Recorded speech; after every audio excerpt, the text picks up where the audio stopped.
ప్రజలు తిరగబడతారు మన మీద, మీరు సిరియా చూడట్లేదా, సివిల్ వార్ జరుగుతుంది అని డైరెక్ట్ గా అనేసారు. కళ్యాణ్ గారికి డైరెక్ట్ గా ఫేస్ ఆఫ్ అయింది షణ్మోహన్ గారితో. ఆయన కాకినాడ కలెక్టర్, ఆయన మాట పెరిగింది. మీరు అలా పోర్ట్లు ఖాళీగా వదిలేయడం వల్లే 3 చెక్ పోస్టులు ఉన్నాయి అక్కడ, నాదెళ్ల మనోహర్ గారు పెట్టినవి. అవన్నీ దాటుకొని వచ్చారంటే కలెక్టర్ గారి మిస్టేకే అని ఖరాఖండిగా చెప్పారు. ఇది వాళ్ళు నిజంగానే అడుగుతున్నారా? ఇది ఎంత గ్రౌండ్ లెవెల్లో పాసిబుల్ అనే ఒక ఎక్స్ప్రెషన్ కనబడింది ఆయనలో. ఇప్పుడు కళ్యాణ్ గారు ఎంటర్ అయ్యారు. మాకు చాలా వరకు మూటలు మేము డిటెక్ట్ కూడా చేయలేకపోతున్నాం, దానికి అది చాలా ఇష్యూ అయిపోయింది మాకు అని చెప్పారు. అనగానే కళ్యాణ్ గారి మొహంలో చిన్న ఫ్రౌన్ కనబడింది. ఎక్కడే నాదెళ్ల మనోహర్ గారు చెప్పిన 5 మెట్రిక్ టన్నులు, ఎక్కడ 780 కిలోస్ అని చెప్పి, నేను మిమ్మల్ని డైరెక్ట్ గా అడుగుతున్నాను, మీకు ఏమైనా పొలిటికల్ ప్రెషర్ ఉందా షణ్మోహన్ గారు?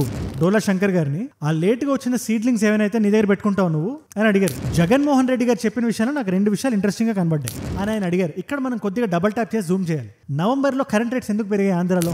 ఆంధ్రప్రదేశ్లో కలెక్టర్ని, ఎస్పీని, కమిషనర్ని పిలిపించుకొని చంద్రబాబు నాయుడు గారి ఆధ్వర్యంలో, కళ్యాణ్ గారి ఆధ్వర్యంలో మీటింగ్ జరిగింది, కలెక్టర్స్ కాన్ఫరెన్స్. కూటమి ప్రభుత్వం ఫామ్ అయిన తర్వాత సెకండ్ సచ్ మీటింగ్. ఈ మీటింగ్ ఎందుకు ఇంట్రెస్టింగ్ అంటే బోత్ అటు కళ్యాణ్ గారు ఇటు సిబిఎన్ గారు కలెక్టర్స్ మీదకి, బ్యూరోక్రాట్స్ మీదకి ఒక అటాక్ మోడ్ లోకి వెళ్ళిపోయారు. ఇన్ఫాక్ట్ కళ్యాణ్ గారు నాని పాల్కీవాలా డెత్ యానివర్సరీ అని, ఆయన నాని పాల్కీవాలా గారు ఒక అడ్వకేట్, ఆయన అప్రాక్సిమేట్లీ 100 years బ్యాక్ వ్యక్తి.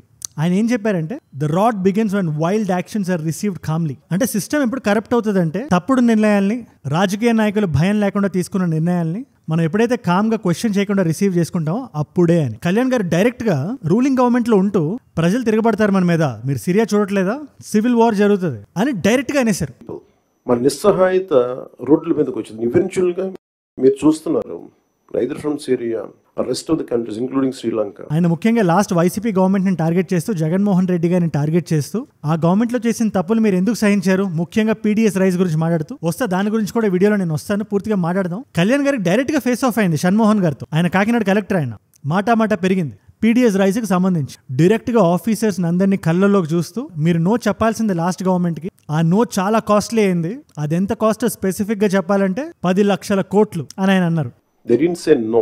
The cost of no of last administration is 10 lakh crores debt to the state. మొన్న కూడా సత్యసాయి జిల్లాలో మేము శాలరీస్ ఇవ్వలేకపోయాం, 30 కోట్లు అరేంజ్ చేయలేకపోయాం, 30 కోట్లు డెట్స్ లో ఉన్నాం అక్కడ.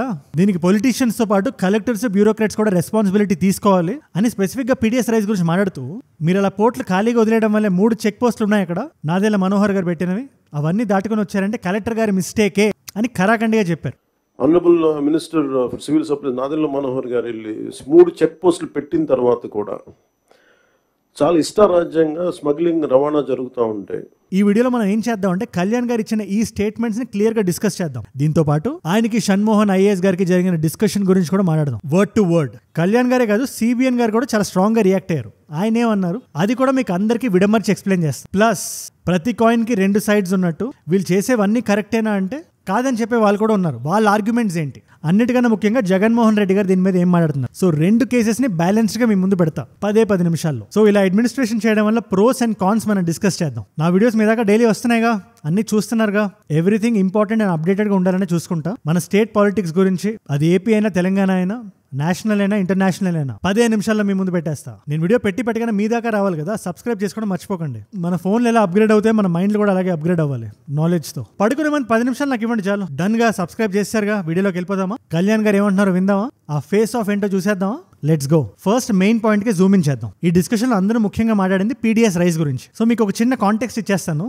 ఈ మెయిన్ డయాస్పోరా ఏదైతే ఉందో అందులో నాదెళ్ల మనోహర్ గారు ఉన్నారు, నారా లోకేష్ గారు ఉన్నారు, కళ్యాణ్ గారు ఉన్నారు, చంద్రబాబు నాయుడు గారు ఉన్నారు మేజర్లీ. అలా కాకుండా ఇలా చూస్తే ఇక్కడ కొన్ని మినిస్టర్స్ ఉన్నారు. అక్కడ అచ్చెన్నాయుడు గారు కూర్చున్నారు, ఎగ్జాక్ట్ ఆపోజిట్ కలెక్టర్స్ కూర్చున్నారు, ఇంకొంచెం స్ప్రెడ్ అవుట్ అయితే ఎస్పీలు ఉన్నారు, కార్నర్స్ లో కమిషనర్స్ ఉన్నారు. సో ఇది డయాస్పోరా. డిస్కషన్ ఫస్ట్ ఎలా స్టార్ట్ అయింది, చంద్రబాబు నాయుడు గారు టాపిక్ తెచ్చారు. ఎట్టి పరిస్థితుల్లో పీడీఎస్ రైస్ స్మగ్లింగ్ మనం ఆపాలి, ఇది వాళ్ళు నెక్సెస్ లా ఫామ్ చేస్తున్నారు, ఎవరికి భయపడేది లేదు, ఎటువంటి పొలిటికల్ ప్రెషర్ ఉన్నా మీరు కంటిన్యూ అయిపోండి, ఏవైతే ఇన్స్పెక్షన్స్ చేయాలో, ఏవైతే సీజులు చేయాలో అవి మీరు చేసేయండి, పీడీ యాక్ట్ పెట్టాల్సి ఉన్నా పర్వాలేదు. ఇక్కడ ఈ పీడీ యాక్ట్ అంటే ఏంటనే డౌట్ మీకు రావచ్చు. జనరల్ గా మనకి 2 ఉంటాయి, క్రైమ్ జరిగాక ఒక అతన్ని పట్టుకోవడం. బట్ ఈ పీడీ యాక్ట్ ఏం చేస్తుందంటే సెకండ్ లెవెల్ అన్లాక్ చేస్తుంది. అంటే క్రైమ్ చేయక ముందే ఒక వ్యక్తిని డిటైన్ చేయడం బేస్డ్ ఆన్ ఎవిడెన్స్. దీన్నే ప్రివెంటివ్ డిటెన్షన్ యాక్ట్ అంటారు. ఫస్ట్ అది 1950లో పాస్ అయింది అది. సో అలాంటి పీడీ యాక్ట్ కూడా ఈ పీడీఎస్ రైస్ దగ్గర అప్లికబుల్ ఉంది, మీరు లోపల వేసేయండి అని ఆయన మాట్లాడుతుండగా, పీడీ యాక్ట్ కూడా అప్లికబుల్. కలెక్టర్స్ గుర్తుపెట్టుకోవాల్సింది, ఒక strong message through out the state వెళ్లాల్సిన అవసరం ఉంది. మధ్యలో అచ్చెన్నాయుడు గారు ఎంటర్ అయ్యారు. అంటే అక్కడ కూర్చొని ఆయన ఒక మాట అన్నారు, సరే ఇక్కడ మనం పని చేయొచ్చు, మనం కొన్ని విధి విధానాలు చేంజ్ చేస్తే ఈ క్రైమ్ జరగదు, ఈ స్మగ్లింగ్ జరగదు, జనాలకు మనం అనవసరంగా ఇస్తున్నాం, వాళ్ళు 8 రూపాయలకి 10 రూపాయలకి డిస్పోజ్ చేస్తున్నారు, ఎవరు తినట్లేదు, ఈ వైట్ రేషన్ కార్డులు ఉండే వాళ్ళని అడుగుతుంటే వాళ్ళు మాకు రైస్ వద్దు, మాకు ఇంకేదైనా కార్డు ఇవ్వండి ఎడ్యుకేషన్కి లేదా హెల్త్ సెక్టర్లో ఏదైనా ఇవ్వండి అని అడుగుతున్నారంటే చంద్రబాబు నాయుడు గారు కొంచెం డౌట్ ఎక్స్ప్రెస్ చేశారు. మనం ఈ బియ్యం కోటాకి చాలా మందికి అవసరం లేదు, తీసుకోవడం లేదు, చాలా మంది తీసుకోకి ప్రాబ్లం వస్తుంది సార్. అది మనం ఆల్టర్నేటివ్గా ఏమైనా చేయగలిసి ఒక ఆలోచన చేస్తే. ఆల్టర్నేటివ్ ఏం చేయాలని అంటే చాలా మంది ఈ వైట్ రేషన్ కార్డ్స్ అని అంటే ఫీల్డ్లో అది ఎంతవరకు కరెక్టో తెలియదు. మాకు ఈ ఎడ్యుకేషన్కి హెల్త్కి వేరే కార్డులు ఇస్తే మాకు బియ్యం కూడా అవసరం లేదని చాలా నుంచి వస్తుంది. దానికి ఏదో ఒక మెకానిజం పెట్టి చేయగలిస్తే లేదు సార్. ఫీల్డ్లో అయితే అది కొంతవరకు ఉంది సార్. ఇది వాళ్ళు నిజంగానే అడుగుతున్నారా? ఇది ఎంత గ్రౌండ్ లెవెల్లో పాసిబుల్ అనే ఒక ఎక్స్ప్రెషన్ కనబడింది ఆయనలో. ఇప్పుడు కళ్యాణ్ గారు ఎంటర్ అయ్యారు. డైరెక్ట్ గా షణ్మోహన్ గారిని చూసి, షణ్మోహన్ గారు మీరు సీజ్ చేసిన రైస్ అప్పుడు ఎందుకు వదిలేశారు, ఇక్కడ మనం కొంచెం డబుల్ ట్యాప్ చేయాలి. నేను లాస్ట్ వీడియో కూడా చేశా సీజ్ ద షిప్ మీద. అందులో ఆ టైంలో ట్విట్టర్లో ఎట్లా వెళ్ళిపోయిందంటే ఆల్రెడీ కలెక్టర్ గారు సీజ్ చేసిన షిప్ ని కళ్యాణ్ గారు మళ్ళీ వెళ్ళి సీజ్ చేశారు అని ఒక డిస్కషన్ నడిచింది. దాన్ని పటాపంచలు చేస్తూ మీరు దాన్ని ఎందుకు వదిలేరని అడిగారు. సో షణ్మోహన్ గారు ఆయన వర్షన్ చెప్పుకొచ్చారు. సార్ నా దగ్గర దీనికి 2 కారణాలు ఉన్నాయి. ఫస్ట్ రీజన్, ఆ షిప్ నుంచి పీడిఎస్ రైస్ ని మేము సీజ్ చేసిన మాట వాస్తవమే, కాకపోతే 6 to 10 months ఆ రైస్ పాడైపోద్ది, ఎవరికి ఉపయోగం ఉండదని చెప్పి వాళ్ళు బ్యాంక్ గ్యారంటీ పట్టుకొస్తే దాన్ని మా ఆధ్వర్యంలో పెట్టుకుని రైస్ ని విడుదల చేసాం. లాస్ట్ టైం సార్ మనం షిప్ లో పట్టుకున్న కొంత క్వాంటిటీ ఉంది సార్. అంటే ఒక రీజన్ ఏమైందంటే సార్, మనం ఏవైతే సీజ్ చేస్తున్నామో ఆ సీజ్ చేసిన దానికి ఇంకా ఓవర్ 6 months 5 months ఇంకా పాడైపోతుందని కొంచెం మనం బ్యాంక్ గ్యారంటీ తీసుకుని కొంత రిలీజ్ చేసాం sir. So that also cross the check post sir. Second ఇకపోతే రెండోది ఎఫ్ఆర్కే రైస్ అని ఉంటుంది. ఫార్టిఫైడ్ రైస్ కర్నల్ అంటారు దాన్ని. జనరల్ గా అందులో ఐరన్, న్యూట్రియంట్స్ ఇవన్నీ ఉంటాయని చెప్పి నార్మల్ రైస్ లో మిక్స్ చేస్తారు 1:100 1:200 రేషియోలో. కాకపోతే వీళ్ళు ఈ రైస్ ని పౌండ్ చేసేసి 0.01 0.02% లెవెల్కి దింపేసి దాన్ని దుండు బియ్యంలో కలిపేయడం వల్ల, పీడిఎస్ రైస్ లో కలిపేయడం వల్ల ఏదైతే పబ్లిక్ డిస్ట్రిబ్యూషన్ రైస్ ఉందో మాకు చాలా వరకు మూటలు మేము డిటెక్ట్ కూడా చేయలేకపోతున్నాం, దానికి అది చాలా ఇష్యూ అయిపోయింది మాకు అని చెప్పారు. మీరు సరిగ్గా డబుల్ ట్యాప్ చేసి జూమ్ ఇన్ చేస్తే ఈ rice appearance, looks almost same ఉంటుంది మిల్డ్ రైస్ తో. టెక్నికాలిటీస్ చెప్పాలంటే ఒక సెపరేట్ వీడియోనే పడుతుంది. మీరు ఇక్కడ అర్థం చేసుకోవాల్సింది ఏంటంటే ఈ ఎఫ్ఆర్కే రైస్ ఏదైతే ఉందో దాన్ని వాడుకొని ఈ దొడ్డు బియ్యాన్ని మేము కనిపెట్టలేకుండా ఇలా మేనేజ్ చేస్తున్నారండి అని చెప్పగానే కళ్యాణ్ గారు సడన్ గా ఇంకో బుల్లెట్ వదిలేరు. సరే మిక్సింగ్ చేస్తున్నారని మీకు తెలుసు కదా, ఆ రైస్ మిల్స్కి వెళ్ళి మీరు ఎందుకు సీజ్ చేయట్లేదు అని అడిగారు. అందువల్ల మిస్ అవుతాం. దానికి కూడా ఆయన రెస్పాండ్ అయ్యారు. ఈ లాస్ట్ 4 days లోనే 87 రైస్ మిల్స్కి వెళ్ళి 7 teams గా వెళ్ళి అరౌండ్ 780 kilos ఆఫ్ రైస్ మేము ఆల్రెడీ సీజ్ చేసాం అనగానే కళ్యాణ్ గారి మొహంలో చిన్న ఫ్రౌన్ కనబడింది. ఎక్కడే నాదేళ్ల మనోహర్ గారు చెప్పిన 5 metric tons ఎక్కడ 780 kilos అని చెప్పి, నేను మిమ్మల్ని డైరెక్ట్ గా అడుగుతున్నాను మీకు ఏమైనా పొలిటికల్ ప్రెషర్ ఉందా షణ్మోహన్ గారు అని అడగానే అబ్సల్యూట్లీ నథింగ్ అని ఆయన అన్నారు. Very clear. Do you have any political pressures? Nothing sir. Absolutely not sir. Then what is stopping us?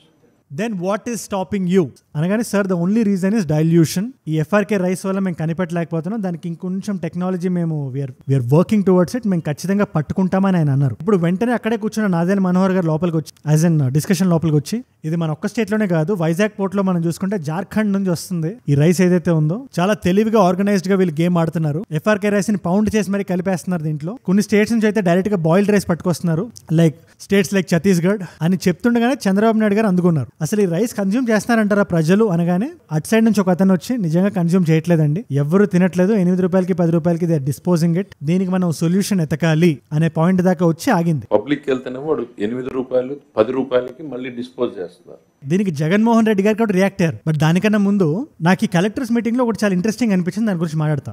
I think commissioner of fisheries అనుకుంటా, ఆయన పేరు శ్రీ డోలా శంకర్ గారు, ఆయన మీద చాలా స్ట్రాంగ్ గా రియాక్ట్ అయ్యారు సిబిఎన్ గారు. ఇది ఎందుకు చెప్తున్నాను కూడా చెప్తా. డిస్ట్రిక్ట్ కలెక్టర్స్ ఆయన లూప్ లైన్ లో పెట్టట్లేదని, మన స్టేట్ లో ఉండే సీడ్లింగ్స్ ని కాదని, ముఖ్యంగా ప్రాన్స్ కి సంబంధించి కోల్కతా నుంచి వచ్చి కొనుక్కుంటున్నారు జనాలు, మన దగ్గర అడిగితే క్వాలిటీ లేదు అని కలెక్టర్ గారు చెప్పారు. చెప్పగానే చంద్రబాబు నాయుడు గారు ఈ డోలా శంకర్ గారిని చూసి ఎందుకు అవుతుంది కంట్రోల్ అని అడగగానే ఆయన ఏదో చెప్పుకొచ్చారు.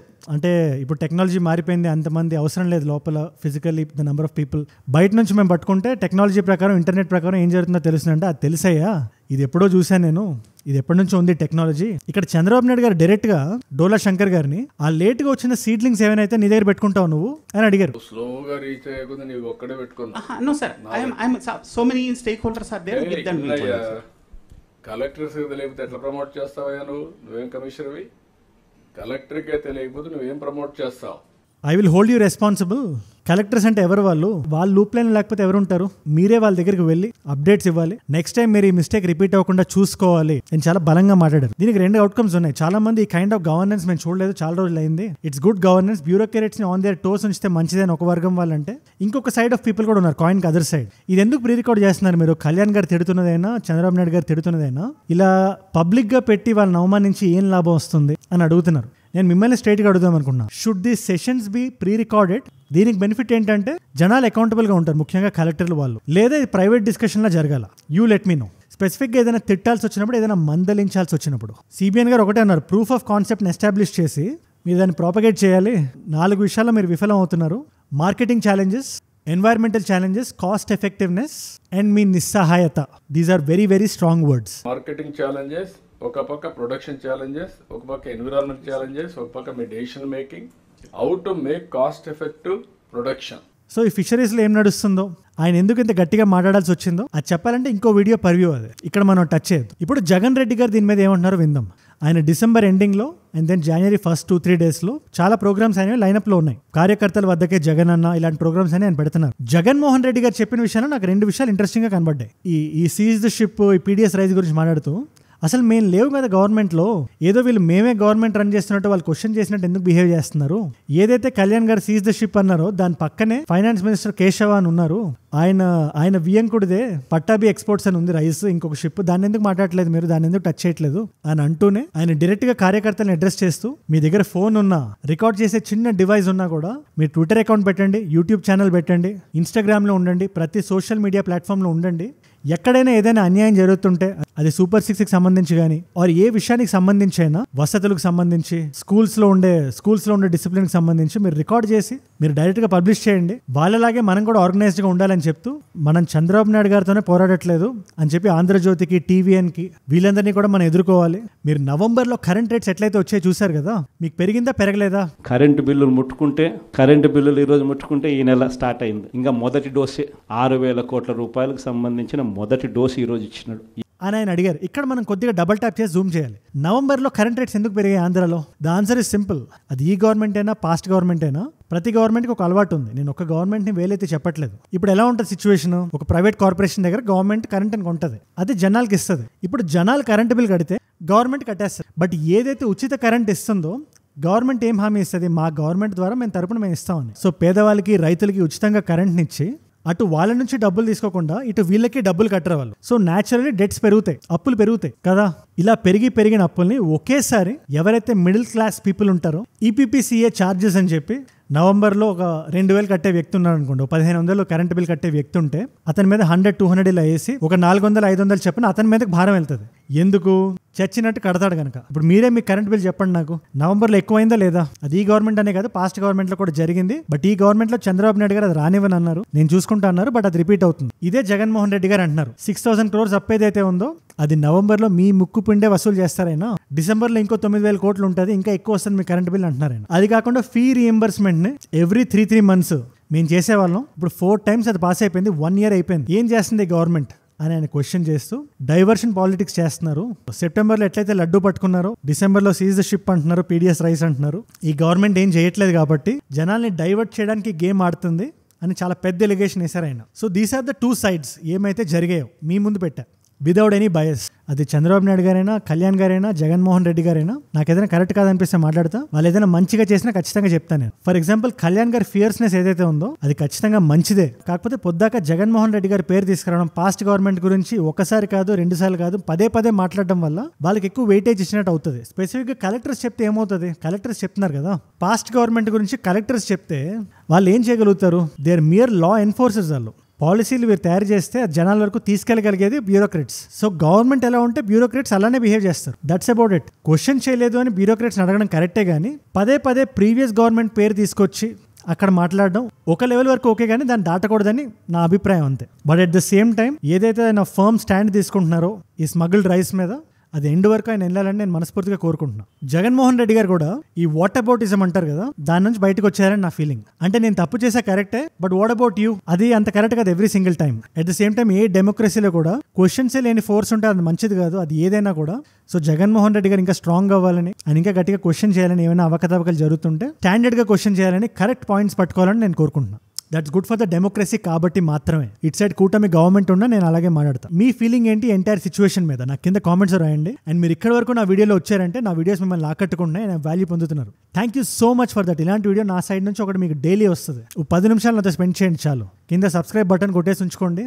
And just before sleeping me phone ఎలా సాఫ్ట్వేర్ అప్డేట్ చేస్తారు, మీ మైండ్ని కూడా అలాగే చేసేసుకోండి. నేను మిమ్మల్ని మళ్ళీ రేపు కలుస్తాను. అన్నట్టు ఇన్స్టాగ్రామ్ నా దగ్గరకు వచ్చి కనెక్ట్ అవుదాం అనుకుంటే అజయ్ ఫ్రమ్ ఏజుడ్ అని ఉంటుంది. అజయ్ ఫ్రమ్ ఏజుడ్ 1+ మిలియన్ ఫాలోవర్స్ ఉంటారు. You should be able to find me. ఇలాంటి వీడియో ఐడియాస్ ఇద్దామన్నా, నాతో ఏదైనా డైరెక్ట్ గా వచ్చి మాట్లాడదామన్నా, నా గురించి ఇంకా తెలుసుకుందామన్నా Instagram is the way to go. I'll see you there. రేపు కలుసుకుందాం. మనందరం కలిసి పెరగాలి, కలిసి ఎదగాలి. Let us all rise together. Rise above irregularities. Rise above political instability. Rise above hate. ఏజుడ్ అంటే మనం. జై హింద్, జై భారత్, జై ఆంజనేయ.